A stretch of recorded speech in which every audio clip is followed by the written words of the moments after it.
Good evening, and welcome to Bring It to the Table on a Friday night. As I always say, get to the table with a glass of wine, milk, water, juice, whatever your taste buds call for, and relax. I pray that you've had a great week and that the weekend is going to be even greater, and that you're going to enjoy family and friends and be masked up and enjoy life. Tonight is going to be a good night. It's going to be an interesting night.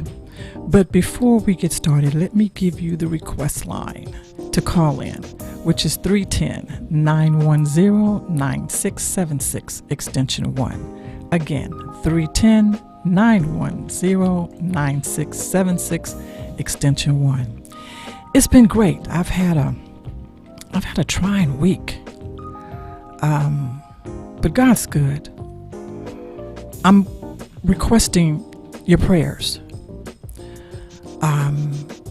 I'm having some health challenges right now, and we're trying to find out what the cause of these headaches of things that I'm having that I don't ever have. And for 3 days, they've had me in the bed where I could not even get up. So I'm asking for your prayers that we can get to the bottom of it and find out exactly what's going on. But I know God's good, and I know He's got it. He's brought me through a lot of other things, so He's going to bring me through this as well. But like I said, tonight is going to be an interesting night. As you know, this is the month of cancer. And so many people have been diagnosed with cancer straight across the board throughout the world. And some we know and some we don't know. But I'm quite sure if it has touched everyone somewhere, if it's been a friend or a family member, you've been touched by it. And we have those that have survived, and I've been blessed to be able to have those come on to tell their story and to give their journey. And it has helped others to go through that have been diagnosed with this for the first time. And by listening to this podcast, it has helped some. And that's what this is all about, is to be able to bring a platform where people can come and speak their truth, their journey, and let someone hear how they too can get through it. That it's something that we all, like I said, know somebody and have faced. It could be breast, it could be poor blood circulation of cancer. Cancer comes in all forms. And it comes not only with adults, it comes in children as well. So tonight, we're going to talk about something that has also hit my home, is lupus. And there's so many different phases I understand of lupus. And we're going to talk about it tonight because I have a young lady here that reached out and wanted to give her story and share her journey, because this is something that she is facing, is lupus. And it gives me pleasure to talk to you and to introduce to you Miss Diane. Hi, Diane. Hi, how are you, Gigi? I'm good. Today's it hasn't been too bad. Still suffering with a little headache. I don't know, but it's okay. Great. Yeah. I'd like to know about lupus. Okay. When did you find out about lupus? Was lupus something that was hereditary in your family? Were you working? Was your life going on? And what was going on at the time you was diagnosed with lupus? Well, I was diagnosed in 1995. Oh. I was living in Hawaii, and went for a regular checkup to my general practitioner, and he looked into my ears and he saw spots into my ears, and he said, "Well, you have discoid lupus." So I called my mom. He asked me to reach out to my family to see if anyone in our family had discoid lupus, and I called my mom. And my mother told me no one in our family had it. So he saw spots in your ear? Dark spots in my ears. Wow. During my examination, yes. Now, you were over in Hawaii. Now, were you working in Hawaii or were you on vacation in Hawaii? I was actually living. You was living in Hawaii? I was living in Hawaii What part of Off- Hawaii? I was on Kauai. Well, we used to have a home over in Waikiki. Okay. Yeah, Sounds that was great. back in the early, say late 69, 70. Yeah. Okay. So my son, I really thought my son was gonna wind up living there because he liked it so much. Oh, it's a but beautiful place. yeah, he didn't like it. But I have some nieces that are going next week, I think, to Okay, Hawaii. great, To just visit. great, great, So go great. ahead. So actually, after that, I called my mom. She said no one in our family has ever been diagnosed with lupus. So she was kind of like, well, that doctor doesn't know what he's talking about. I ignored it. Did you? And so us as African Americans don't believe that we have to put on sunblock because of our dark skin color. That's true. And that is just a myth, basically. So after that, I just went on with my life. I moved back into California in 1999. Okay. And then I went on with my life at that point, and I went through a very bad divorce situation. And I had discoid lupus at this point. Discoid lupus What is is on that? your skin. So it's visible. It's visible. Okay. So I found a spot on my forehead, and I thought, because of course African Americans, we press our hair, so I thought I pressed my hair, burnt myself. That was not it. Okay. It was actually discoid lupus. Then at that point, still going through my life, and during the divorce, the stress of the divorce turned discoid lupus into systemic lupus. That goes into your bloodstream. So that made me have full-on lupus at that point. Wow. Now, did you have any aches, any pains, or anything? Oh, to, my goodness. in the beginning as you were going through Well, the different With phases? the discoid lupus, I didn't have any aches and pains. That's the one on the outside. That's the one on topical, basically. Okay. With the systemic, once it became into my bloodstream, that's when the pain actually came. It felt like almost 10 tons of just load on my body. Wow. Now, let me ask you this question. Was there anything that you could put on your skin during the time when you had the lupus that was showing on the outside? Was there any kind of cream or any kind of anything? Well, they do have a cream for that, but I didn't do it because I ignored it. Okay. And when it became systemic, of course, it went to my bloodstream. So that causes, what that causes is that lupus attacks your immune system. It's actually immune deficiency of your blood. Okay.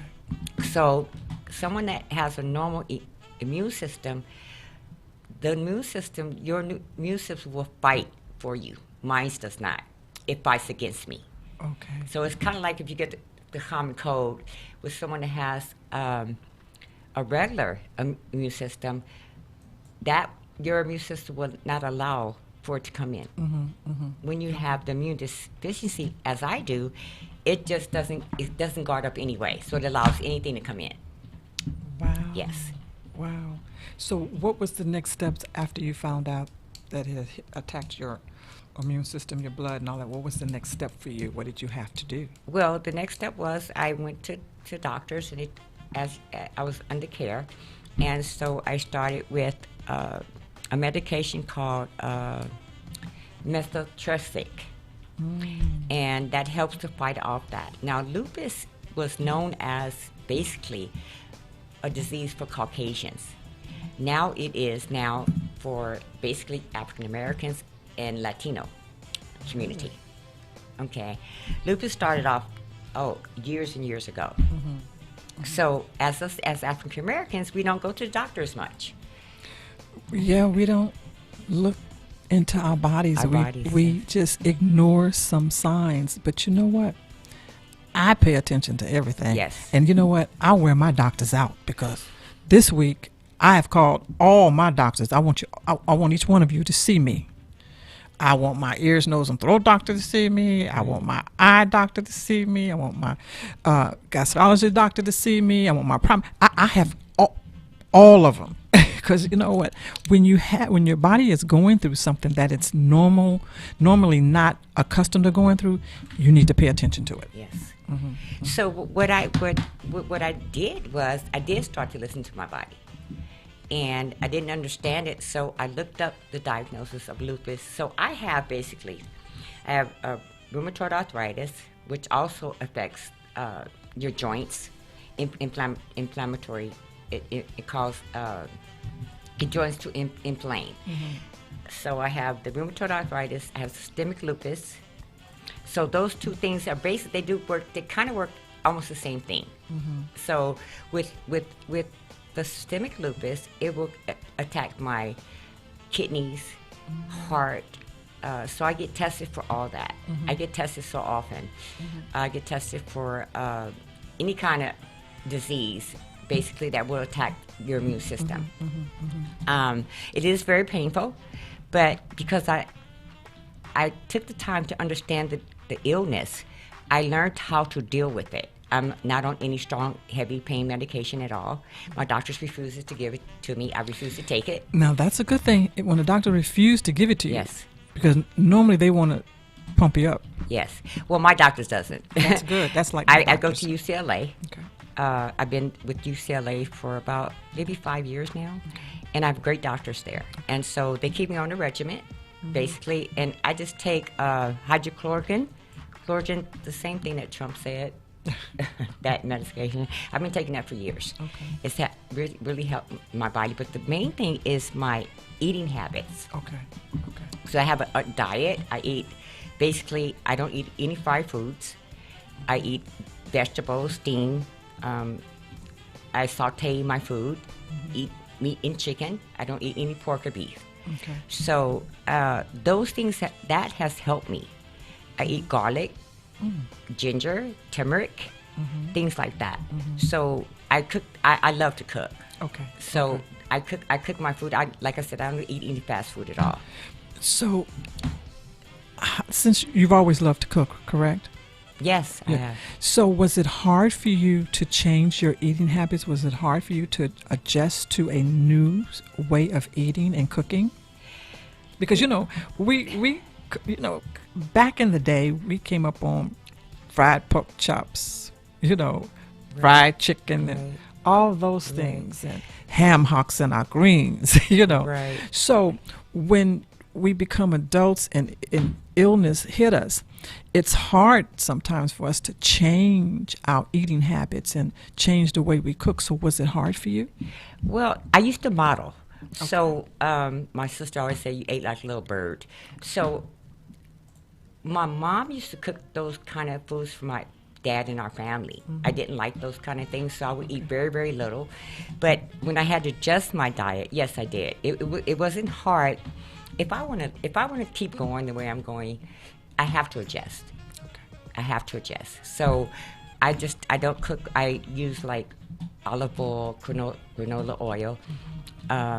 Like I said, I don't really eat a lot of fattening foods. So that has helped. There are certain things like anything that has antioxidants in it, like berries. Like turmeric has that. So those things like that really has helped me. Okay. With my body. But I do have my, they're called episodes, where that my body will just swell up so bad. So, but it's in the inside, not the out. So it causes a lot of pain, but I know how to endure the pain. I exercise, I move, and it also depends on the weather as well. Like it's getting a little colder here in LA, so I get up aching in the morning. But before I get out of bed, I thank the good Lord that He's waking me up, and I exercise my body as I'm laying in bed. Okay. But I do have a lot of stiffness. Sometimes I can go into a grocery store, and if it's too cold in the grocery store, my fingers will numb up where they turn gray. Oh, really? So I have to sometimes wear gloves and things like that. But, you have to adjust with any illness. You have to understand your illness. That's anything. I also had colon cancer in 2013. Wow. And my doctors didn't say that, but it was caused from some of the medication that I was taking for so long. Okay. So it caused me to have colon cancer. So I did have the surgery. It took a lot of my colon out, started fresh, basically. Right. So yes, I'm very aware of what I eat at this point. When we are faced with challenges and faced with sicknesses and diseases and stuff that come upon us, some people just give into it. But what it is, it's the renewing of your mind. Exactly. You have to renew your mind to be able to accept and know that there's another way. And I like this. There was a song that a young lady used to sing in our church called "On the Other Side of Through." And it's a powerful song. Yes. And I contribute that to life as well. On the other side of through, when you renew your mind, you can renew your strength Exactly. to be able to deal with what you're facing with.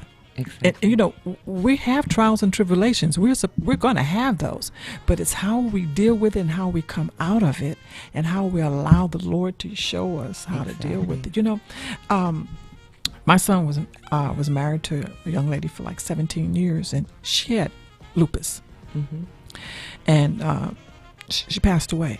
But I saw her, and they lived in Baton Rouge. But from time to time, when I would go and visit, I saw her body swell. So much fluid on her body.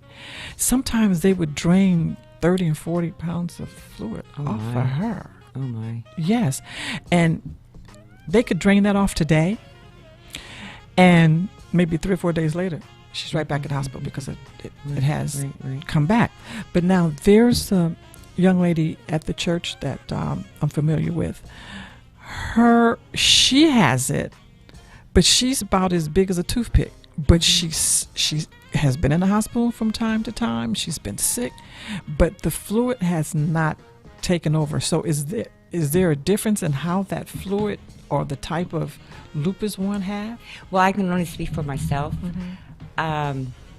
Lupus has many different faces. So my lupus may be different from someone else's lupus. It depends on your body, how you take care of your body. I do have swelling, but I don't, it's more inside than outside. So I don't have a lot of fluid. Like I said, I try to exercise as much as possible. I told someone one day I have lupus, and they said, "You don't look like you have lupus." I said, "Well, lupus doesn't have a face, and it affects people differently." So I have a girlfriend I grew up with. She has lupus as well, and her body is different from mine. So, like I said, I could tell people I have lupus. Say, "Oh, you don't look like you have lupus, but do you know lupus?" So if you don't know the disease itself, you don't understand it. Right. So, like I said, it does affect people different ways, your body different ways. And mine has been more of a mental as well. When I first got diagnosed with it, I didn't know what was going on until I looked it up and understood it. And the good Lord brought me through it. And I'm dealing with it every day. So I have my aches and pains every day. Some days are better than others. It was just like the other day, I got inflamed. I just laid there and said, "Oh, Diane, what's going on?" And but I had to move. As long as I move for myself, as long as I move, I'm able to get that pain away. It may last for maybe 15 minutes in the morning, and then it may come back later on in the afternoon. So it like I said, with lupus and as well as rheumatoid arthritis, it affects your joints with rheumatoid arthritis. But lupus, my body doesn't defend me like it would defend someone that has a normal immune system. So it would let things come in. And that's the battle of it. And but I understand it. So as long as I can understand it, I'm able to get day to day. Like I said, I have good days, I have bad days. Now, your girlfriend that has it, was she able to understand it?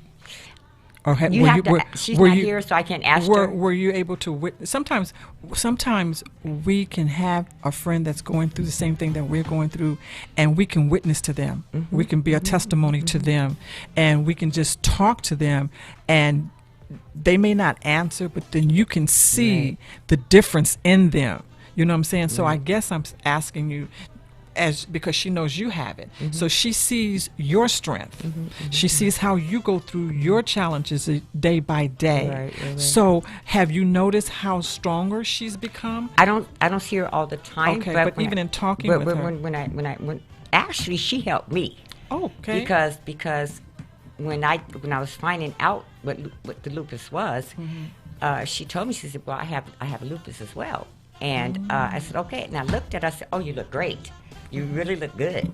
So they gave me inspiration Yeah. to try to find out. So I don't talk to her as often, but I even had nurses and nurses at the hospital and clinics that I was going to that had lupus, and walking around just. I said, "You have lupus? The same thing I have?"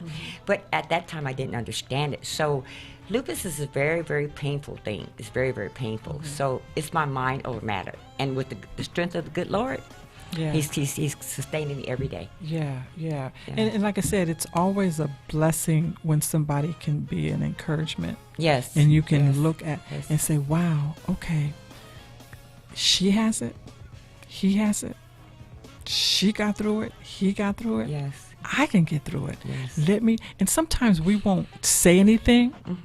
We'll just step back and watch the individual as they're going through the things that they're going through, and we'll take it in and say, wow, you know what?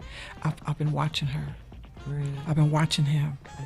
And I think I can do this. Right. You know? And you know, Gigi, what I've learned is that a lot of us, I don't care what nationality you are, we're ashamed of illness. You can't be ashamed of any illness. Okay. And God said a closed mouth is not fed. That's true. So if you open up about your illness and not be ashamed of your illness, and understand the education of your illness, you can share Right. what your illness is. Right.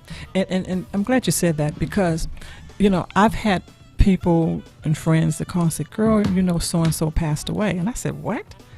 I said, have they been sick? No, they hadn't been sick. But we don't know that Right. because right. everybody don't share their sickness. Exactly.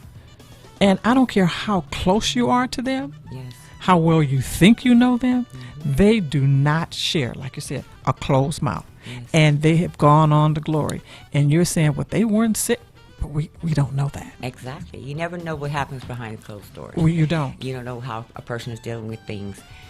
Because believe me, there is some things going on behind everybody's closed door. Oh, yes. So, you know, it's just when you find yourself going through some trials and some sicknesses and whatever it is in life, always be able to want to share and say, hey, look, this is what I'm going through. Not that you're asking for a handout. It's just that you want some encouragement to help me Yes. walk through what I'm going through. I'm going to put somebody on the spot. I'm going to put my engineer on the spot. And because he has lupus as well.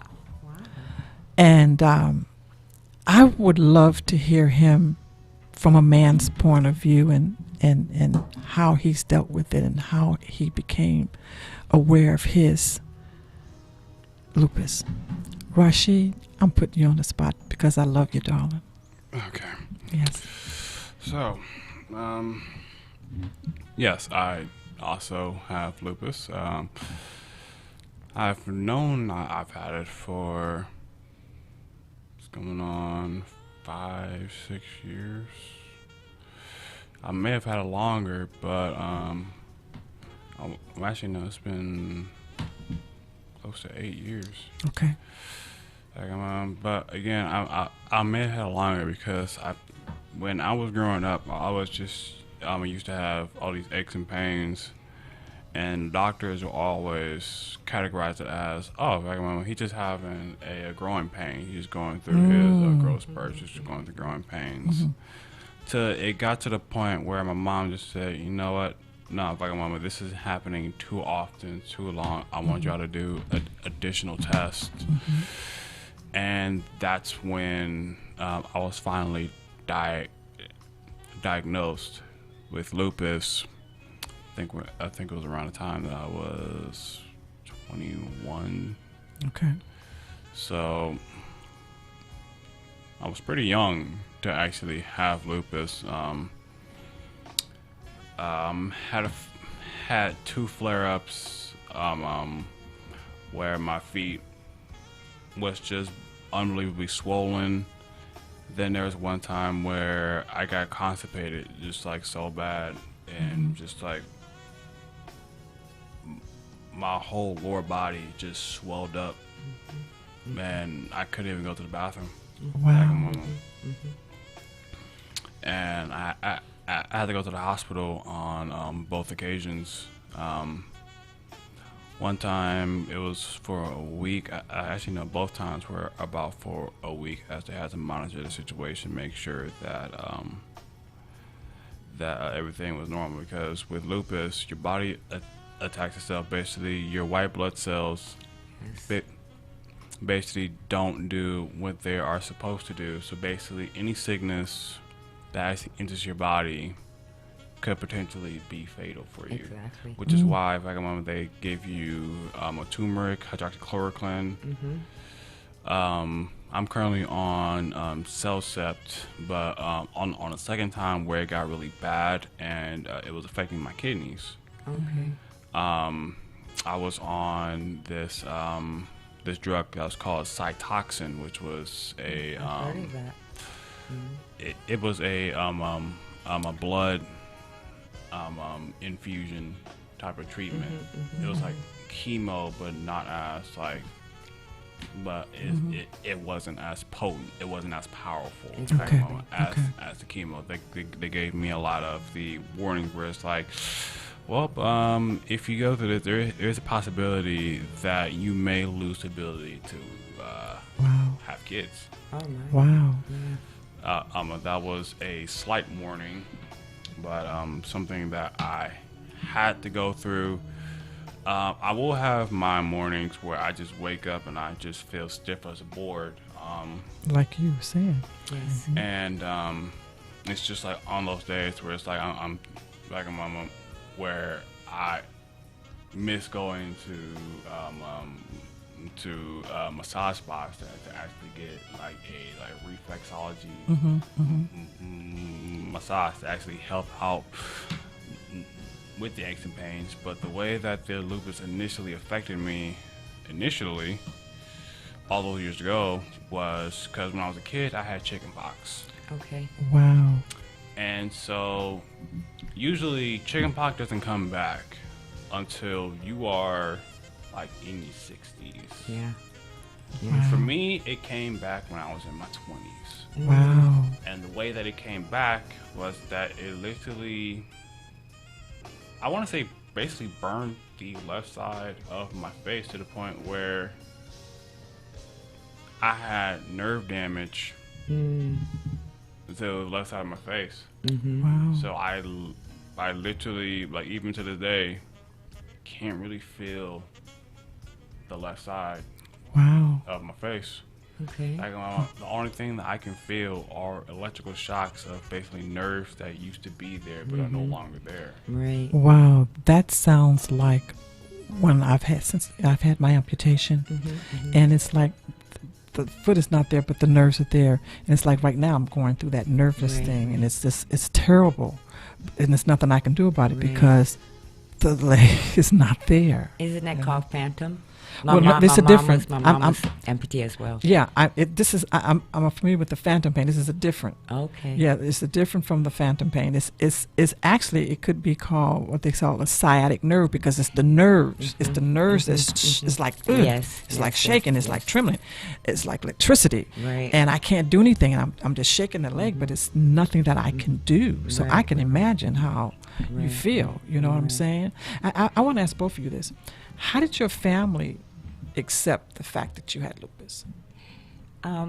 Well, my family accepted it once I explained to them what it was. When I really got with the systemic, I was staying with my dad and my youngest brother, and I could not hear a sound.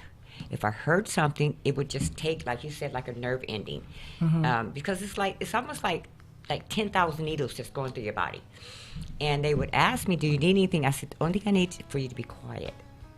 And so once they understood that, they were able to deal with it with me. So they rode the roller coaster with me as well. Okay, let me ask you this question.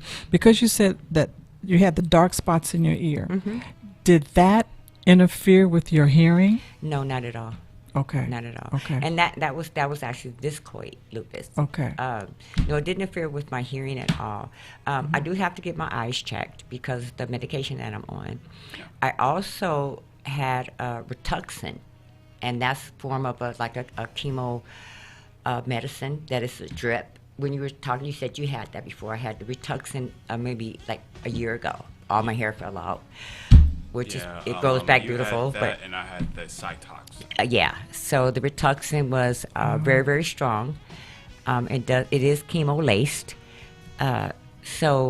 But I felt wonderful after it. But it's also have a lot of steroids in it as well, so your body will go up, feeling like you can do like Superwoman or something like that. But then after the steroids come down, your body is like you're really slow with things, or I wouldn't say slow. You just don't feel as well. You're just like, are you just like drained? You're tired. You're drained. You're tired. But I have to admit, I don't claim a lot of it.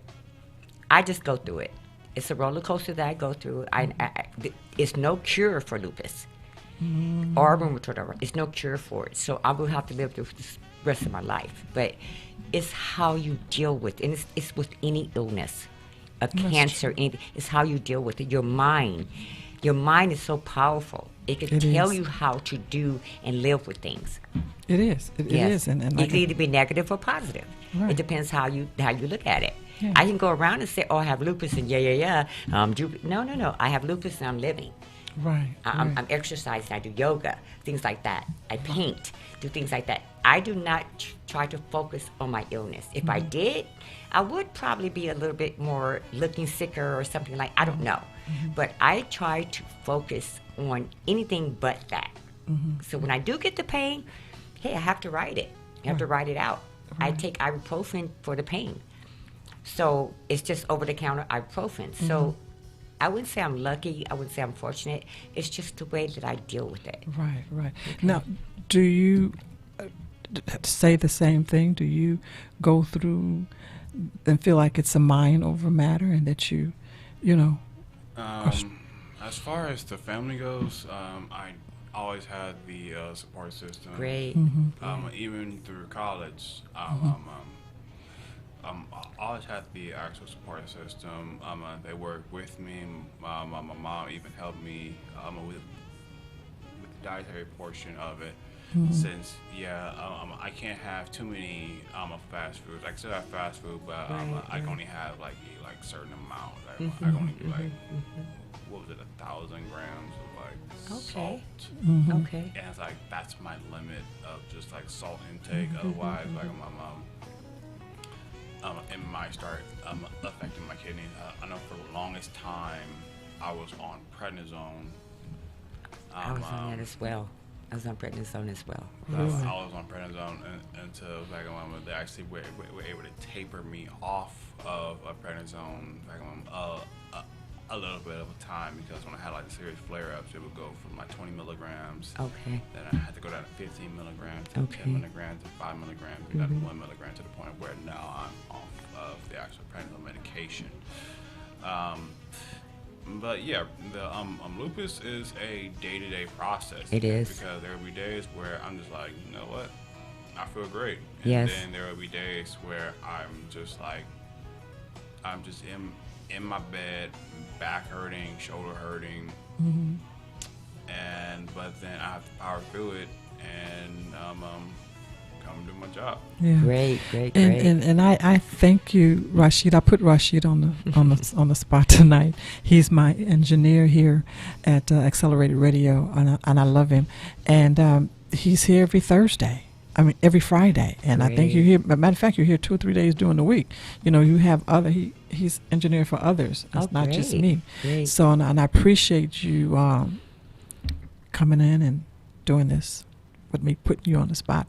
But one thing that you said, and I think it's so important in any sickness and anything, not only just sickness, but anything that you're going through, the support from your loved ones, the support from your family is so important. It is. That helps you. It really is. I have a niece that calls me like once or twice a week. Auntie, you doing okay? I said, yes, Danny, I am. And she'll check on me. And that gives me, because I'm single, I don't have any children. Oh, wow. So, but my nieces and my nephews are my children, Right, you know, and they call and they check on me. Auntie, you okay? like I said, especially my niece Danielle. She's constantly, Auntie, you get up today. What you doing today? And she gives us that motivation. Right. Do they live here? No, actually, my niece Danielle lives in Texas. Okay. Yes. So Do you have any family members here? I have a nephew here. Mm-hmm.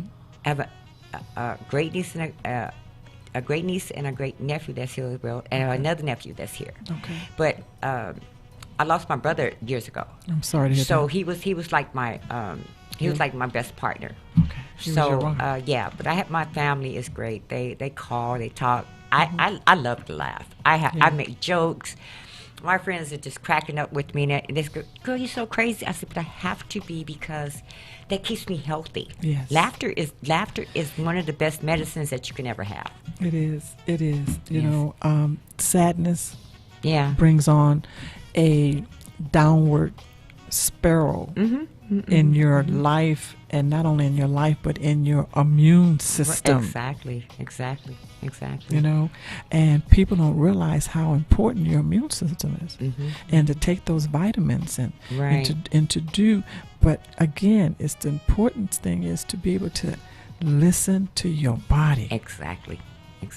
and have that mindset. Okay, I've got to check out what's going on. Right. Take the time. I mean, that soap bop, that Young and the Restless, and all them other stories are going to be on TV. You go check out what's wrong with you. You know what I'm saying? Go I don't check look out. at 'em, but go check okay. out. You know, you know, you got your favorite TV shows. Right. Go check out. Go to the doctor. Find out what's going on. Those TV shows are going to be there. You know what I'm saying? Because it's important. It really is. And something else is very important is to know the history, your family history, your mom, your dad, and you know your sisters. But it's important to know the family history because if you have children, when they go to the doctor, and the doctor gives them that list of questions, who have this, Right, you'll be able to check it off. Right. You know, and say yes and know something about it. Right. Because you have a lot of people that don't know their family history. Right.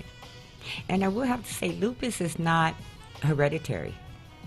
It's not hereditary. So, and it's not contagious as well. Right. So, but because of different things in the family, like high blood pressure, kidney disease, those things are important to know because if it does attack my kidneys, I know someone in my family had kidney disease. So Right. it all kind of connects together. Yes. You know what? I have a cousin. It's just as funny. I have a cousin. She lives in Baton Rouge, Louisiana. And when she goes to the doctor and they give her the questionnaire, she check off everything. She check it all off. She said, because somewhere in this family, somebody got some of this. So she don't eliminate it. She checks it all off. Right. And usually 9 times out of 10, somebody somewhere have something, you know, but they don't care to share it, Right. which they should, Right. you know. And or it can go so way back, like a great grandmother. And if you don't know what your if you don't know what your great grandmother has, if you know Right. don't know that history of it, so you may be able to get those things. Right. But because bloodline is bloodline anywhere it goes. Anywhere it goes. Anywhere it goes, Anywhere yeah. it goes. You know, yes. We're going to come right back with Diane. And if you got any questions, call her. Let me give you the request line again, 310-910-9676, extension 1. She would love to hear from you. And and if you have any questions, she will answer your questions. I want to take the time right now to give a shout out to, I have 2 new supporters that have send in a donation to support the cause. And I want to thank Miss Jewel Jefferson, and I also want to thank Laura and Flint Burhart. I thank you for your donations. I thank you so very much. And also, I know, I believe I did this last week, but I just saw her the other day, and I want to say again, happy birthday to Miss Marilyn McCoo. Girl, you look great. I just want to send this shout out again. Happy birthday, Marilyn. Keep looking good and stay with the Lord. Also, I want to, as we're talking, before I go to this one, let me just say this. I want to just also remind you that this podcast is to help J. Lynn All-American Amputee Foundation. And I thank you. I thank my donors. I have a lot of you, and I thank you so much. J. Lynn All-American Amputee Foundation is a foundation to help those that have lost a limb, whether it's a breast, foot, toe, or whatever, and to be able to get a prosthetic. It's quite expensive, and the insurance does not pay for everything. They look at it as being cosmetic surgery. And I want to help those out there.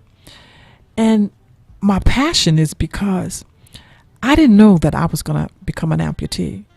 And when I had my amputation, I didn't have anybody to actually show me what to do, how to walk through it. So I've learned everything on my own. But I had great support from my family, great support from my friends to help me get prosthetic limbs. And it's a blessing because I have about 4 or 5 prosthetics. And I play tennis, so I have one that I play tennis in. I have one that I just walk to do if I'm going to do the mall or whatever. And I have one that I can wear my heels. But everybody is not fortunate. And I want them to be able to not want and not be able to get. So help me support those to be able to walk, jump like you do. Be their arms, be their legs. Help me help them get prosthetic arms, prosthetic legs, and I'm telling you, it'll go a long way so that they'll be able to have a lifestyle that they can get back to. It's going to be a little different, yes, but it's a lifestyle that they can get back to. You know, they can do it. And I say that because I'm one. You know, I've recreated my life. I do things, and yeah, I've really never missed a beat. So, and I don't want them to miss a beat. I don't want them to have a pity party with themselves. I didn't have one. So I want to be able to help them when they go in to have that amputation. I want to be right there when they come out to help them walk through and be able to know that this too and life goes on.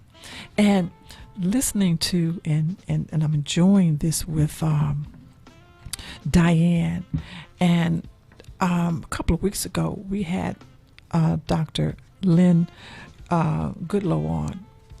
And like you were saying, know your body. Yes. Know your body. Yes. And you know what? The fundamentals of a good lifestyle is what she talked about as well. You know, a life with a purpose and meaning. Yes. You've got to have that when you're going through something.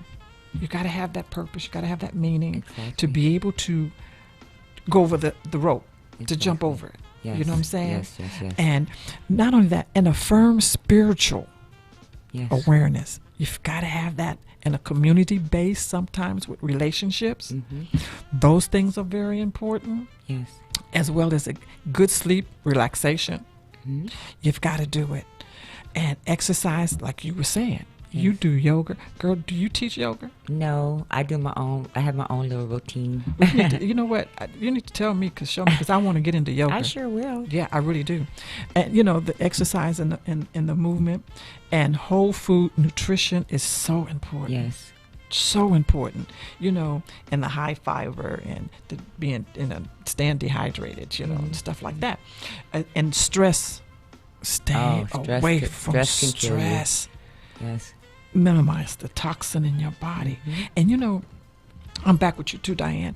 And thank you, my listeners. Thank you so much. Stress. Yes. I try my best not to stress. Mm-hmm. I'm basically a loner. Okay. I usually ride by myself. Okay. Okay. I've always been that way. I don't know if it's because of I have 3 older sisters. 2 of them have gone on to be with the Lord. And my other sister, she's 87 and she's busy as a bat. You know what I'm saying? She's got, yeah. Right. I don't know if it's because I grew up in the house by myself. Mm-hmm. I don't know. But I enjoy being in my house. Yes. I enjoy Yes. because I don't like drama. I Right, try to stay right. away from it because it gets into your body. It gets into your stress mode. Yes, it does. It gets into your system. Mhm. It gets into all of that, Right. you know. And what happens, and you can correct me, when you going through the stress and the drama, whatever sickness that you are going through, it blows it up. You're exactly right. You're exactly right. My middle sister, actually, she also lives in Texas, and she's very spiritual. And I can call her, and she would give me scriptures and things like that, motivate me. I try to stay stress-free, but we live in this world. That's true. So, but you have to know how to separate things. Mm-hmm. And don't, I truly believe the stress did cause me to have the systemic lupus. Was that when you were going through the divorce? Yes. Okay. Yes, it did. Okay. It caused me to have systemic lupus. And other things around me. I was taking care of my dad, things like How long that. were you married? I was married for 7 years. Okay. hmm So, and we're the best of friends now. That's good. We're the That's good. best of friends. That's good. That's good.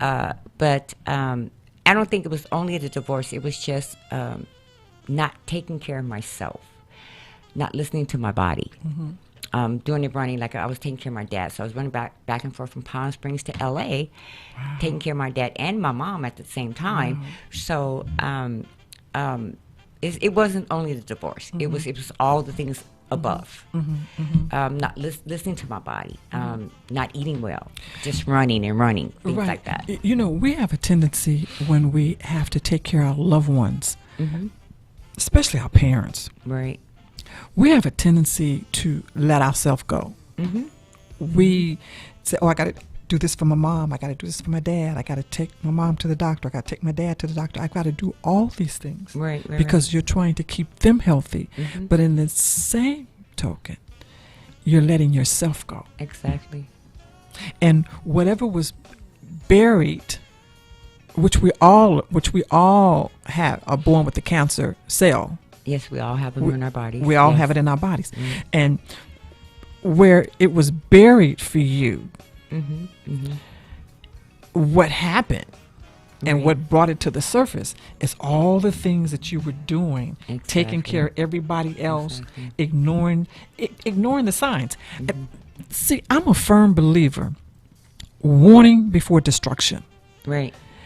We get warnings of things that's going on. We need to take heed to it. Right. Like right now, for me, these headaches, that's a warning sign. Exactly. Find out what's going on. Exactly. Don't wait too long, you know? So, if I'm right, for you, all the things that you were going through just brought it up. Yes. Just brought it up. Right. Well, you know, they say caregivers get sick more than the person that they're caring for. That's true. Yes. So, yeah, it was a combination of things. Yeah. A combination, and then not going to the doctor. I was at a clinic. I didn't have a really primary doctor, anything like that. But once I got with my primary, when I got with UCLA, I have so many doctors there. So they keep me, Right, and right. but I have to go to my appointments. If you don't go to your appointments, It doesn't it doesn't help. It don't work. Yeah, It don't and work. then we want to do our home remedies and things like that. But God will take you where He needs for you. He'll open up the doors for you if you That's allow right. Him to. That's right. That's right. Yes. But now, when you was diagnosed with it, had you stopped caring? Had you stopped being a caregiver with your dad and your mom, or? No, actually, when I was diagnosed with the systemic, I was taking care of my father at the time. Okay. I was taking care of my father at the time. My Okay. mother had already passed away. Okay. So I was taking care of my dad. So I don't want to blame it on that. Of course, no, you don't. But No. what it was is that It I opened was- your eyes to make I you wasn't go. listening to my body. Yeah. But then I was able to sit still long enough. I wasn't doing the traveling back and forth to Palm Okay. Springs to LA. But I was able to sit still long enough to lay in bed and allow myself to Meditate on that. I started listening to the 700 Club, things like that. That's a powerful club. And so that opened me up. And then I was able to realize that, Diane, there's something that's going on with you. The pain was horrendous, but I didn't understand what it was. But once I started going to the doctors and speaking with the doctors and things like that, it was explained to me. And then I looked at my own things. And you know what? It's amazing because a lot of times people won't look up Yeah, right. Yeah. because they're afraid of what they're going to read. They're afraid what it's going to say, and they shut back down Right. because they don't want to hear it. But you have to understand. So if you don't look it up, don't read a book on it, and technology is so out there right now. You can find anything. You can Google anything. You can. If you know how to use the internet, and then you have the millennials that's in your family. They know how to use it. Just ask them. So that's a powerful tool Right. to understand anything that you're going through, cancers, anything. Right. Right. Right. Yeah. Knowledge is key. It really is. Yes. And you've got those that are still stubborn to it. Right. You know, right. and you've got those that say, "I wish I had it, but Right. it's so late now." Right. You know, Right. but and like you said, the key thing is to listen to your body Right. each and every day, even if you don't have any Exactly. illness. Exactly. Right. Right. Just listen to your body. Right. You know, get the toxins because we all have them in there. Get the toxins out of your body. Become stress free. We know that we're going to there's some stress going on because Right. we know where we are right now in the world. So, but we can not consume it to where it takes us up every day. Exactly. You know, I was telling some close friends of mine earlier today because they had called to check on me, and I said, I always on Fridays, when I know I have to come here, I don't do anything. I relax. I really don't even want to hear the phone. I just totally take a deep breath and relax. Right. Right. And I have direct TV, so I turn on the gospel station. And I just, lay there Right. and let that penetrate. And that is helping. Yeah. It really helps. Yeah. And I have my favorite programs that I like to listen to, and I have my favorite TV shows I like to look at. And I'm a late owl. So I start headed towards my bedroom around 11:30. Okay. Okay. But when I get in bed, there's a scripture and stuff that I always read.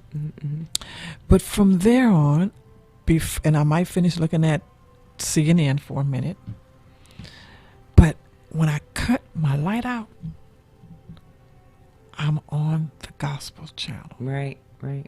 The music soothes me. Now I may fall asleep with it on, but I'm gonna wake up at some point and cut it off because I like sleeping with no TV on and no sound.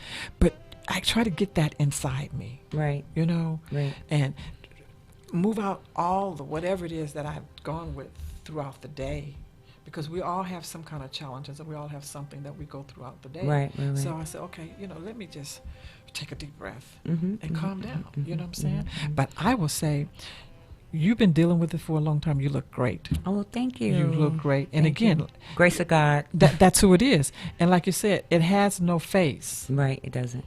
It has no face. And when to look at you, you wouldn't think that you have anything going on. But if you can look inside my body, it tells a different tells story. It tells a different story. Tells a It's the different same way as when the engineer, I had no idea he had it. Okay. To look at him, I'm saying, Yeah, I didn't either. But it has no face. like you said, it doesn't has have- it no doesn't have a face. face. And if you had to tell the listeners out there, anybody, what would you actually tell them to do? And I know one thing you've always said is listen to your body. But what else would you add to that? Well, I would add to do things that you like. If it's painting, if it's crocheting, hobbies, to take your mind off of things, to relax you. Like you said, I listen to the gospel channel as well. I listen to it every day and every night. But it's just loving life, loving yourself. Now, that's a key. Yes. Loving yourself. Yes, loving that's yourself. a key. Yes, yes, because like I was saying, find things that you like to do. Get a hobby. Now, Focus on other things besides your illness. right now, I know we have a few minutes, but you didn't start painting until after you was diagnosed with this, or were you? After, when I was taking care of my dad, You know- I had the time to do that It's because I was too busy at first. why, was it something you always wanted to do? Was paint- That was one of my passions. Yes. wow, I do keyboard. I just bought a violin. really? Right. So I'm gonna learn the violin now. So. It's amazing, and I say that because my son, when he was going to school, I gave, he took tennis lessons. Okay. And we had friends that had tennis courts, but I never wanted to play tennis at all. Okay. I did not start playing tennis until after I had my amputation. Really? And now I play tennis. Right. And I'm good at it. I love to play golf. That's my next. I love golf. I love to play golf. Yeah. But it's amazing how we start doing things after we've been diagnosed with something. Because we have the yearn to live after you're diagnosed with something. Right. You want to live more. You want to do things that you didn't do before. Right. And if you have the time. If you have the time. Right. And that's the reason why my foundation is so important to me, and I have a compassion, because those that have lost a limb, breast or whatever, you can still do the things that you wanted to do, that you never took time to do. It's not too late. Right. It really isn't. And No, it's then you not. can also find something else that you may enjoy doing. You can reinvent yourself. Right. And I had a lady on not long ago. She's 80 years old. She just reinvented herself after 80. Exactly. Retired school teacher. Exactly. She's a painter. Exactly. She paints. Exactly. So it can be done. Well, you know, Gigi, I don't mean to cut you up, but see, we all are born, and we all have a time to pass. Right. The most important thing is the dash It's in the the middle. dash. Now, It's what the you do dash. with that dash is the most important thing. Yes. Yes. And when people realize that, Yes. it'd be better off. I want to thank you so much, Thank you so much Diane. for having me. Yes. so And I much for thank having me. Sheila for, Yes. putting that phone call in and said, hey, I have somebody for you. Right. Yeah. And it's good because I never understood lupus. Okay. I Well, never you sitting understood. right across from me. You never Yeah. asked him. You know what? And I no, I haven't. Right, You right, know, and I think, was it about a couple of months ago is when I really realized it. That you had, yeah. So I never had a chance to just hear him. Right. And I had said to him, well, one day I'm gonna have you on it. So it really worked out. It was really great. It was overnight for me too as well. Him talking. Was it? Yes. Yeah, and I guess Because it would be- everything is different. He said different from what I said. yeah, Right. and I guess that is different. Well, everybody's thing is different. Everybody's like you thing said, is you go through different. different things Right, like right, that. right. But I want to thank my listeners tonight. I just feel that this information was very good and it's something that I needed myself to know about. And I just want to thank Diane and you guys. Hang in there. Stay blessed. Keep in mind. Renew your mind. And know that all things work together for the good for those that love the Lord. Amen. And as I always say, peace, one love.